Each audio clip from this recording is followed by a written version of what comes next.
On December 6th, President Trump's words shook the world. He recognized Jerusalem as the capital of Israel, and whether he knows it or not, fulfilled his part in a frightening biblical prophecy. Because according to the final chapters of the Bible, our country and every American citizen are about to face its greatest tribulation. Only the church leaders know the true meaning of this biblical prophecy that is encrypted in the writings of 4 ancient prophets, inspired to send a warning across the centuries to all true Christians and patriots. Therefore, before watching this documentary, be forewarned. You are about to see how all the world's leaders and their armies are silently playing their part in the lead up to the greatest and darkest event in human history. An event that may leave 290 million Americans dead in its wake. Once you witness the chilling evidence of the words of our Lord coming true, there is no turning back. It will simply be impossible for you to go about your daily life like you used to before knowing the truth. But take comfort, for it is God's will that you are here now, so that you may have the time to prepare, and maybe grant you salvation from all the wickedness of our times. And if you're feeling skeptical right now, let me ask you one question. Who would have thought 70 years ago that the Jewish people would have a country to call their own? Only those who read Ezekiel chapter 37. That is what the prophet wrote 2,700 years ago. The hand of the Lord was on me, and set me in the middle of a valley. It was full of bones. Then he said to me, "These bones are the people of Israel, my people. I will take the Israelites out of the nations where they have gone. I will gather them from all around and bring them back into their own land. I will make them one nation in the land on the mountains of Israel." Word by word, the prophecy made by Ezekiel came true. In 1947, the nation of Israel was born after the horror of the Holocaust, symbolized by the Valley of Bones. Scattered for more than 2,000 years, the Jewish people come from all over the world into this new state and made it an economic and military power. Yet, it was not whole. Israel needed Jerusalem to become its rightful capital again, and that only happened with the support of President Trump. However, to the north of Israel, other biblical prophecies have come true. The prophets Isaiah and Jeremiah write about this Syrian civil war. This is what the prophet Isaiah says: "Damascus will no longer be a city, but will become a heap of ruins." And these are the words of Jeremiah: "Damascus has become feeble. She has turned to flee, and panic has gripped her. Anguish and pain have seized her. Surely her young men will fall in the streets." For 5,000 years, the capital city of Syria stood as one of the oldest and most prosperous cities in the world. But the civil war began in 2011 and turned it into a ruin. Not only do the prophets talk about the war, but also the refugee crisis and the deaths of its men fighting for one side or the other. The army of Syrian dictator Bashar al-Assad has been fighting the rebels backed by the United States, Israel, Turkey, Jordan, and Saudi Arabia, and ISIS terrorists. In 2015, Bashar al-Assad was at the brink of total defeat. Yet exactly at that time, another biblical prophecy was fulfilled. Ezekiel 38 tells of Russia coming to the border of Israel. The word of the Lord came to me: "Son of man, set your face against Gog of the land of Magog. I will turn you around, put hooks in your jaws, and bring you out with your army. In the latter years you will come into the land of those brought back from the sword, and gathered from many people on the mountains of Israel." One only has to look at the map of the world as it was known at the time of the prophet to understand. To the north of the Caspian Sea, we find the people known as Magog, inhabiting the land known as Rosh. Over time, the ancient name of Rosh became current-day Russia. Twice, Ezekiel says that Magog will bring his armies from the extreme north to the border of Israel. None other than President Ronald Reagan, a devout Christian, said many times he truly believed Russia to be Magog according to Ezekiel. What about the word Gog? Bible scholars agree that the word Gog is not an actual name, but a title. He is the ruler of the land of Magog, like a king or a czar. Ezekiel clearly says that Russia will come to the mountains of Israel in the latter years.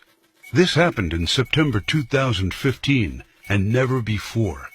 For the first time in history, the Russian Army, Navy, and Air Force became involved in a war in the Middle East. According to Ezekiel, Magog's armies has several allies: Persia, Cush, and Gomer and Togarmah. Iran has been known as Persia for much of its history during the time of the prophets and beyond. Right now, Iranian troops are on the ground in Syria, fighting side by side with the Russians and the forces loyal to the regime of Bashar al-Assad. Put and Cush are the ancient names of Libya and Egypt. Egypt and Libya both suffered civil wars, and the new leadership is very friendly to the Russians. But the greatest surprise is the land known to Ezekiel as Gomer and Togarmah. The historian Flavius Josephus references Togarmah and Gomer as the people that lived on the territory of present-day Turkey. In fact, Turkish history books identify these tribes as living on their land at the time of the prophets. 3 years ago, Turkey was a strong NATO ally, but everything changed after the failed coup attempt in 2016. Now, Turkey has become increasingly hostile to NATO and the United States. It forced NATO to remove forces from its bases. It's buying weapons from Russia. It fully condemned the idea of Jerusalem becoming the capital of Israel.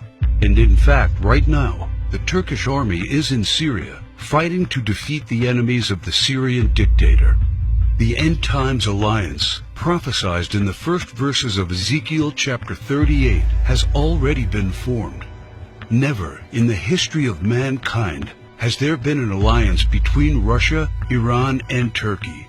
Now, one final prophecy needs to be fulfilled before the start of World War III.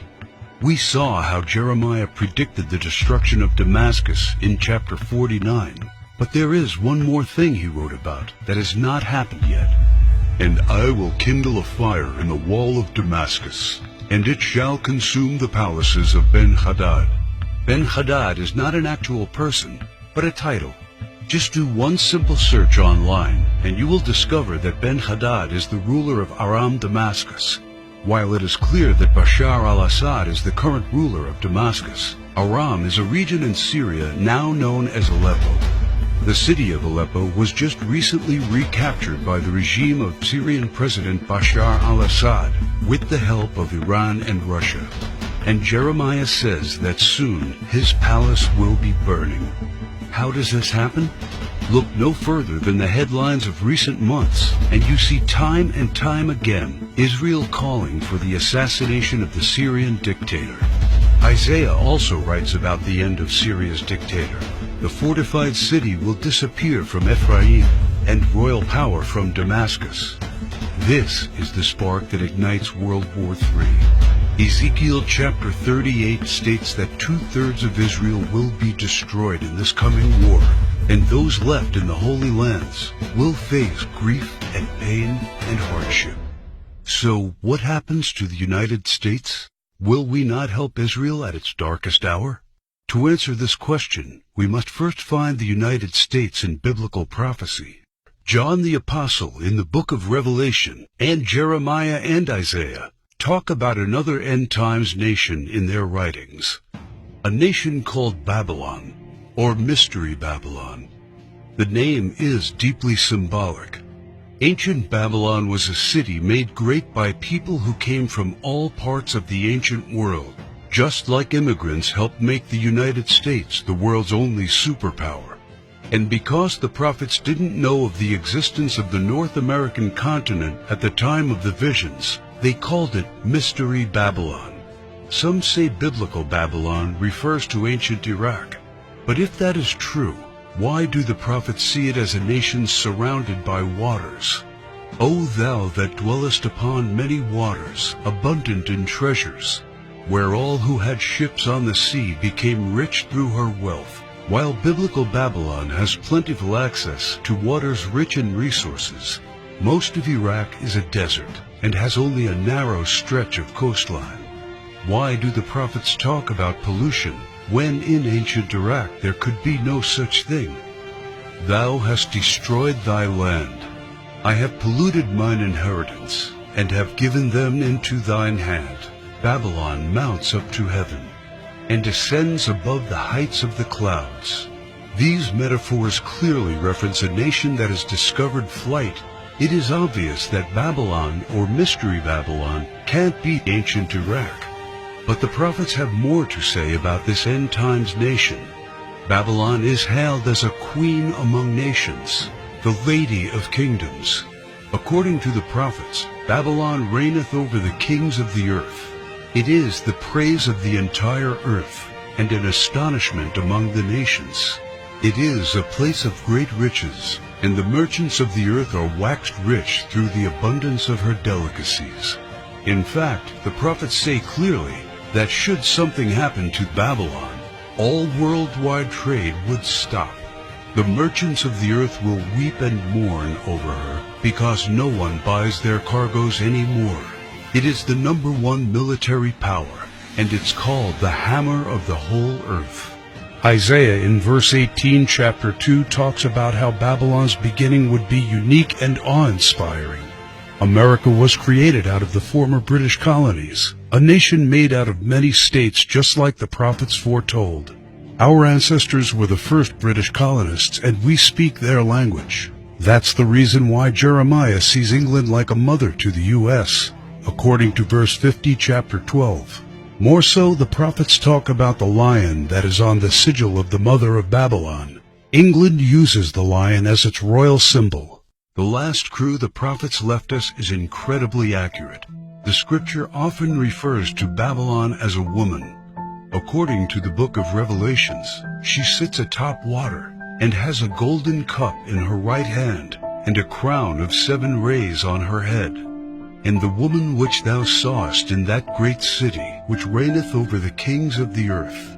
The United Nations, in theory, reigns over all the kings of the earth, and is situated in New York, the great city where you can see the Statue of Liberty.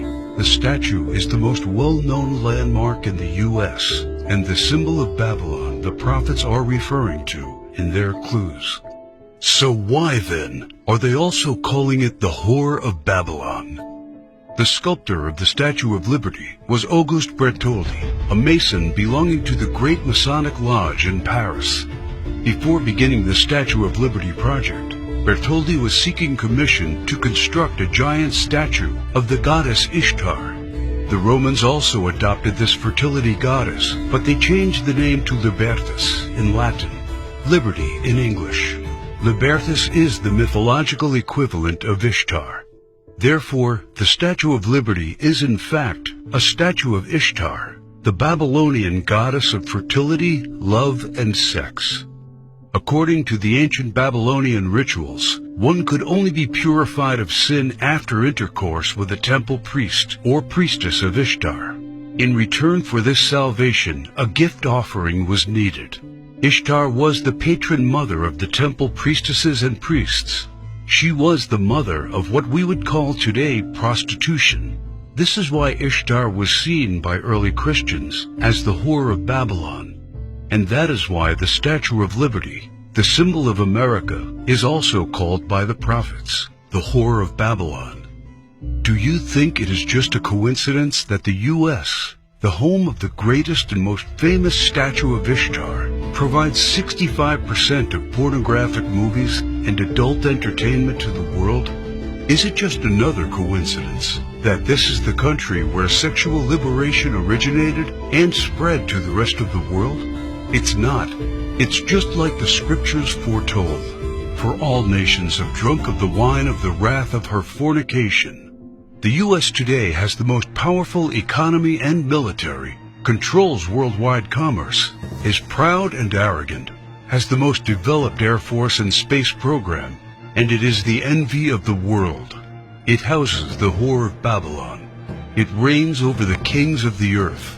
And unfortunately for every living American, It is Mystery Babylon. This is what the prophets say about the great enemy of Babylon. For out of the north there cometh up a nation against her, which shall make her land desolate. They come from a far country, from the end of heaven, and the weapons of his indignation to destroy the whole land. Remember which country the prophet said was from the north? The same country that Ezekiel said will lead a great alliance of nations to the borders of Israel? If war happens, the United States must be the first target. That is why the prophets foretell that at the start of this war, Russia will unexpectedly use a very special weapon, the weapon of indignation, against the whole territory of the U.S., a weapon like which the world has never seen. The Holy Book shows how Babylon will feel the fury of this terrible weapon. This weapon will hit our entire country, and all our defenses will be in vain. Though Babylon should mount up to heaven, and though she should fortify the height of her strength, yet the spoilers come unto her. This weapon paralyzes our military and leaves it almost defenseless. How is the hammer of the whole earth cut asunder and broken? The mighty men of Babylon have forborne to fight. Their might hath failed. The broad walls of Babylon shall be utterly broken, and her high gates shall be burned with fire. She hath given her hand. Her foundations are fallen. Her walls are thrown down, because the spoiler is come upon her, even upon Babylon. And her mighty men are taken. Every one of their bows is broken. And after the attack, Babylon is left silent and in darkness. Sit thou silent, and get thee into darkness, for thou shalt no more be called the Lady of Kingdoms. All three prophets tell of the fall of Babylon, the destruction of the United States of America as we know it. This is not an event that happened to ancient Babylon in the past. History has never recorded the fall of a state or a city in the way described by the prophets. What weapon could silence an entire continent in 1 hour? The world has never seen one until a few years ago, with the creation of the electromagnetic pulse, or EMP. Over and over, think tanks like the EMP Commission, working for the Senate, have warned how this is the greatest and perhaps only real vulnerability of the United States. Yet no administration has done anything about it. We are completely unprepared for what's coming. Every report says the same thing. This event can wipe out 90% of Americans, and all it takes is just one warhead to be detonated above the United States to take us back to medieval times.